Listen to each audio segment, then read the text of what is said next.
లోకేష్ గారు ఇప్పటికీ ఒక ఆరోపణ అయితే చేస్తారు జగన్మోహన్ రెడ్డి గారు. ఇప్పటికీ ఆయన ముఖ్యమంత్రి అని ఊహించుకుంటున్నారు. కనీసం తన పార్టీ కార్యకర్తలకు ఫోటో దిగే టైం కూడా ఇవ్వట్లేదు. ఆ గేటు ముందు పడిగాపులు పడుతున్నారు కార్యకర్తలు అని చెప్పి అంటారు.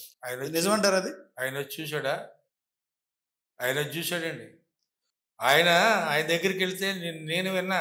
ఆయన దగ్గరికి వెళ్తే ముందు ఫోటో తీసుకోవడం పంపించడమే, కాగితం ఏదైనా తీసుకొని. మా జగన్ గారి దగ్గరికి వెళ్తే ఎంత తెలుసా? మినిమం 2 నిమిషాలు మనిషితో తీసుకుంటాడు ఈయన. నీ ఊరు, నీ పేరు, ఎక్కడి నుంచి వచ్చావు, ఏంటి విషయం, మంచి చెడేంటి, ఆయన కావాల్సిన విధంగా ఫోటో ఇచ్చి పంపిస్తాడు. ఆయనకి ఏం తెలుసు? ఏం ఆఫీస్కి వచ్చి చూశాడా?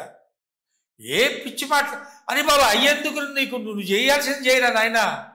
నువ్వు చెప్పింది జగన్ జనాన్ని చూడటం లేదు, లేకుంటే జనం మధ్యకి వెళ్తున్నాడు, కనీసం కార్యకర్తకు కూడా టైం ఇవ్వట్లేదు, ఫోటో దిగే అవకాశం కూడా కల్పించట్లేదు. నేను ఎక్కడికి వెళ్ళినా ముందు కార్యకర్తకే నా ప్రాధాన్యత, కార్యకర్తే మా ముఖ్యం పార్టీకి అని ఆయన చెప్తారు. అవును, నువ్వు ఆ బాబు కొడుకువే కదా. ఆయన ఏ విధంగా చేస్తాడు, నువ్వు కూడా అదే లైన్లో వస్తున్నావు. మేము చేయకుండా ఏమి లేవు. కార్యకర్తలు అంటే ప్రాణం ఇచ్చే కార్యకర్తలు ఉన్నారు మా పార్టీకి. మీది వేరు, ఏదో అవకాశాల కోసం, అవసరాల కోసం వచ్చే ఇది కాదు ఇక్కడ. మీ పార్టీ కార్యకర్తలు ఎవరో ఏం చేస్తున్నారో అది ఇంకొక ఎపిసోడ్లో తర్వాత ఇంకో టైం ఉన్నప్పుడు మాట్లాడదాం. ఈ మొత్తం కూడా గుట్టలు ఉన్నాయి తీసి, ఎవడెవడో ఏం చేస్తున్నాడో, మరి దానికి వినామీ ఎవడో, ఈ కథలన్నీ కూడా వస్తాయి ముందు రాబోయే రోజుల్లో చూద్దాం. సార్, జగన్మోహన్ రెడ్డి గారు త్వరలో అరెస్ట్ కాబోతున్నారు, పార్టీ దుకాణం బంద్ అవుతుందని చెప్పారు. నిజంగా ఆ పరిస్థితి ఉంటుంది అంటారా? వాళ్ళ ఇష్టం చేస్తే చేసుకోనండి, ఏమైంది అరెస్ట్ చేస్తే. ఆయన ఎప్పుడే చెప్పాడుగా, నేను ఎక్కడే ఉన్నా ఎప్పుడైనా వచ్చి అరెస్ట్ చేసుకోమన్నాడుగా. ఏమైంది? ఏంటి సార్ అరెస్ట్ అయితే ఆయన ప్రాణం తీస్తారా ఏంటి? చట్టాలు లేవా? భారతదేశంలో చట్టాలు లేవా? ప్రజాస్వామ్య వ్యవస్థ లేదా? Will fight we are warriors, that's all. Sir, సింగిల్ చెప్పాలంటే వైఎస్ఆర్ గారు ఏం చెప్తారు? ప్రజల పక్షాన, ప్రజల కోసం కొన్ని త్యాగాలు చేసుకోవడానికి కూడా సిద్ధంగా ఉంది మా వైఎస్ఆర్ కాంగ్రెస్ పార్టీ. ప్రజల కోసం. ఓకే, రాజకీయ లబ్ధి, మిగతా లబ్ధి అవి ఉండొచ్చు. అవి లేకుండా ఎవడు వాడు రాజకీయ ఎవడు అందరూ పత్తిత్తంటే ఎవడు పర్లేదు, అది పక్కన పెట్టండి. బట్ మేము పేదవాళ్ళకి, ప్రజలకి ఇచ్చే విలువ, మా ప్రభుత్వ నడిచే విధానంలో మీరు నడిచిన విధానం, ఇవన్నీ కూడా పేదవాళ్ళ కోసం. సార్, వైసీపీ పార్టీ గతంలో 3 రాజధానులకు స్టాండ్ తీసుకుంది. స్టిల్ ఈ రోజు రాజధాని వైసీపీ పార్టీ స్టాండ్ ఏంటి? కుటుంబ ప్రభుత్వం రాజధాని ఇక్కడే ఉంటుంది, సింగిల్ రాజధాని అంటే రైట్ అండి. మీరు పెట్టండి అన్ని గెజెట్లో పెట్టి మొత్తం గవర్నమెంట్ జీవోలు తీసుకొచ్చి మొత్తం పెట్టేయండి. మేము కాదని లేదుగా, మీకు కాదని శక్తి మాకు లేదు కదా, పెట్టండి. ఏం చేస్తాం?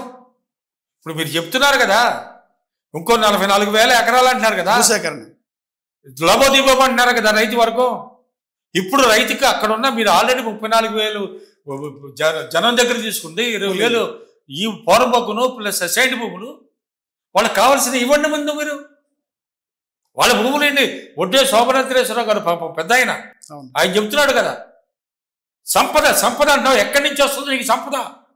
వాళ్ళకి ఇవ్వాల్సిన పొలం వాళ్ళకి 20 సెంటో 40 సెంటో 10 సెంటో ఇచ్చేస్తే ప్లాటులాగా దాంట్లోనే కూరగాయలు వేసుకుంటాడు.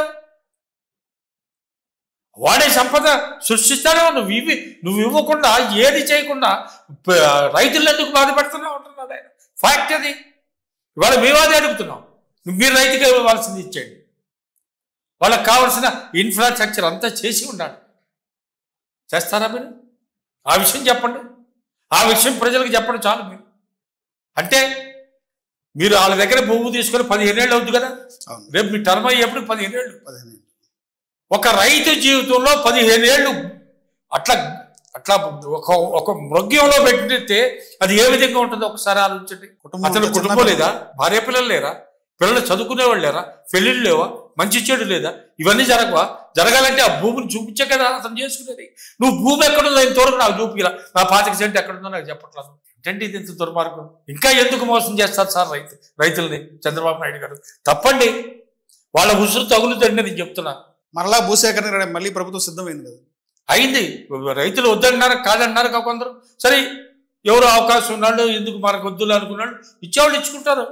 కాదనే వాళ్ళు ఉన్నారు కదా, కాదనే వాళ్ళకి నువ్వెందుకు తీసుకుంటావు? ఇచ్చేవాళ్ళకి తీసుకోండి, చేయండి.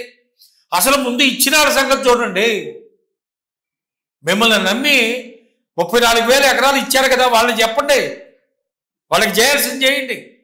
వాళ్ళకి ఇవ్వాల్సిన 10% 20% 25% వాళ్ళకి ఇవ్వండి. ఇస్తే దాంట్లో ఏం చేసుకోవాలో వాళ్ళు ఆలోచించుకుంటారు. ముందు దాని గురించి ఈయన మాట్లాడితే 1000 నమస్కారాలు ఆయనకి. సార్, వైసీపీ పార్టీకి మహిళలంటే గౌరవం లేదు. దానికి ఉదాహరణ నిన్న ప్రసన్న కుమార్ రెడ్డి గారు, ఎమ్మెల్యే ప్రశాంత్ రెడ్డి గారి మీద చేసిన ఆరోపణలు అని చెప్పి టీడీపీ పార్టీ యావత్ అంతా ప్రచారం చెప్తారు, ఆరోపిస్తారు. ఎలా స్పందిస్తారు దాని గురించి? ఇక్కడ ఒకటి, నిజంగా మహిళలంటే వైసీపీ పార్టీ గౌరవం లేదా? మహిళలంటే వైసీపీ గౌరవం లేదనేది పిచ్చి మాటలు. మేము హోంమంత్రికి ఎస్సీ మహిళకే మేము హోంమంత్రి ఇచ్చాము అనేటువంటి డెఫినెట్గా.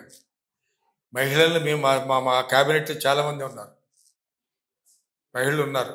అన్ని కులాలను సమీకరించాం, అన్ని కులాలకు ఇచ్చారు, అన్ని కులాలకు ఉప ముఖ్యమంత్రి కూడా ఇచ్చాం. మహిళల్ని మేము ఎక్కడ నెగ్లెక్ట్ చేయరు.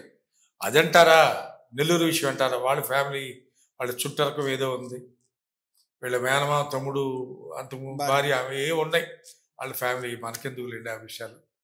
వాటిలో మనం తలదొరచడం కూడా అనవసరం.